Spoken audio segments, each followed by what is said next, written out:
What up, y'all? Today we're going to be talking about the differences between a DDG and an aircraft carrier in the U.S. Navy.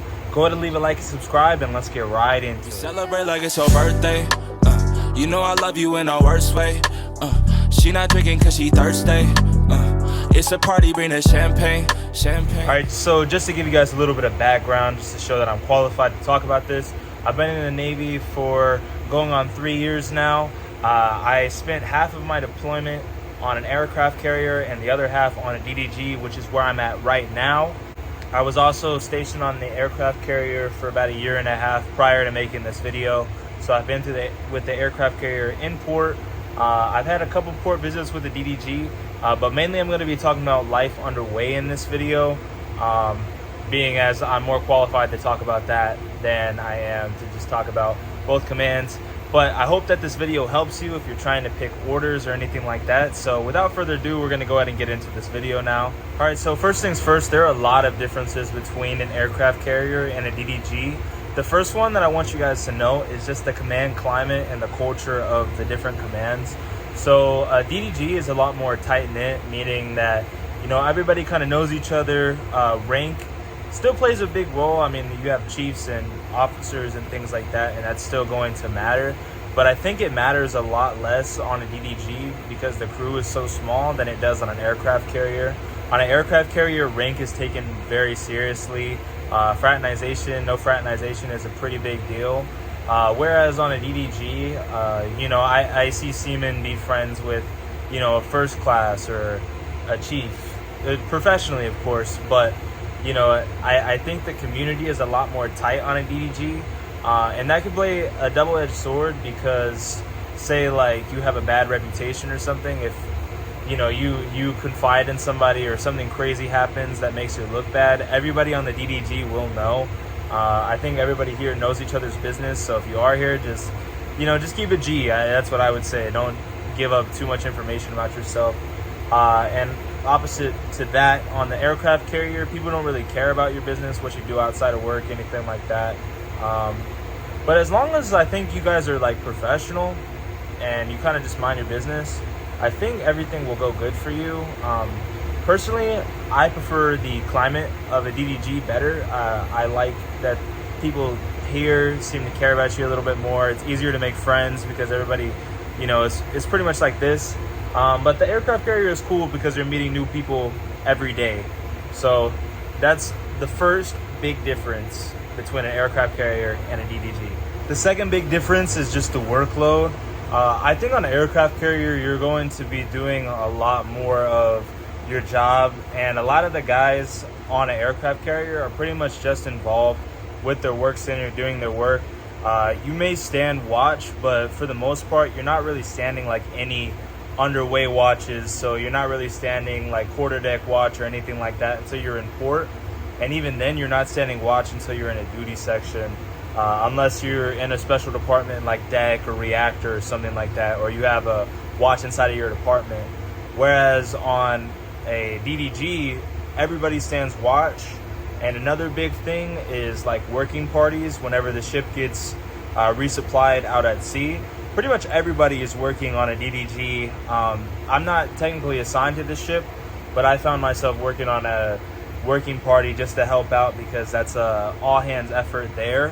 Whereas, you know, on a carrier, they're just gonna call for random 100 people. About 20 to 30 people aren't gonna show up, and people are just gonna be at that working party all day, and people can kind of skate off.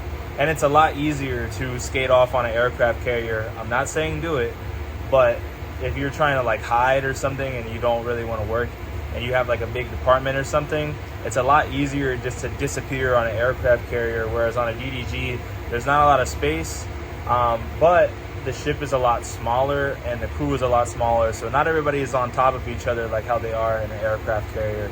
I would say an aircraft carrier is a lot more claustrophobic because there's a lot more people. Another big difference is the ship store. I will 100% say that the ship store on an aircraft carrier is just 1,000 times better than the ship store on a DDG. They both have a ship store, but the ship store on an aircraft carrier has like candies, Doritos, every type of chip you could imagine, Cheez-Its. you know, all types of energy drinks, sodas, all types of stuff like that. Whereas the ship store on the DDG isn't always really supplied all that well. So you could kind of have, you know, like a day or two where a couple weeks, honestly, where, you know, the ship store will run out of stuff, and then that's just it. Like, you're not gonna have like extra snacks or anything. So I definitely would keep that in mind if you care about stuff like that. Also, the Wi-Fi on an aircraft carrier is like the nicest part about being on an aircraft carrier. I would say if you like love to be on your phone or have Wi-Fi, the carrier is definitely for you. We have Wi-Fi on the DDG through like an independent contract, but right now most DDGs don't have like very good Wi-Fi. So on the carrier, I was getting 3 gigabytes a day, and it was resetting at midnight. 3 gigabytes of data, but on a DDG, we're getting 3 gigabytes a week and 12 gigs for a whole month. So just keep that in mind. You know, if you're trying to like stay involved with your family or anything like that, you got to think what's best for you. And the final difference I'm going to go ahead and say is the food. The quality of the food is generally better on a DDG. Of course, it's still like Navy food, which if you guys don't know anything about like government food, it's not always the best. But I will say that the quality of food on a DDG is generally better, just because there's less people, so the CSs can, you know, make the food a little bit better, have a little bit more seasoning, things like that. You know, and if you get a good CS who cares, I think that makes the difference. But on a carrier, you have a lot more options. There's a lot more galleys that you're going to be able to go to, different chow lines, things like that. It's a lot easier to get food on a DDG. The chow lines aren't as long. You know, if you go after the first 50 minutes of chow, like, you're really not waiting in the line. Whereas on an aircraft carrier, you could be waiting up to 20-30 minutes to get some food. I think the longest I've ever waited is like 45 minutes to an hour. But yeah, we're gonna go ahead and just go into my overview of which one I prefer. And yeah, so I honestly prefer the DDG. I really enjoy the climate and the people that I work with, and yeah, I like the work that I'm doing here. And though I'm not going to be able to stay, I definitely feel like this has been probably my favorite time in the Navy, being in the fleet, not being at sea school. Whereas, you know, on the carrier, it's cool. I don't think it's all that bad, but, you know, I've had a couple situations which haven't been the greatest, and I don't really love the carrier all too much. But, you know, the Navy is going to be the Navy no matter what, and you or I can't change that. So, you know, I hope this video helps you, and this can help you make an informed decision for whenever you're trying to pick orders, or, you know, if you're just curious about the life on 2 different kinds of ships, different platforms. So yeah, if this video helped you or you found it interesting or entertaining, go to leave a like and subscribe. I really appreciate each and every single one of you. Have a great day. Peace.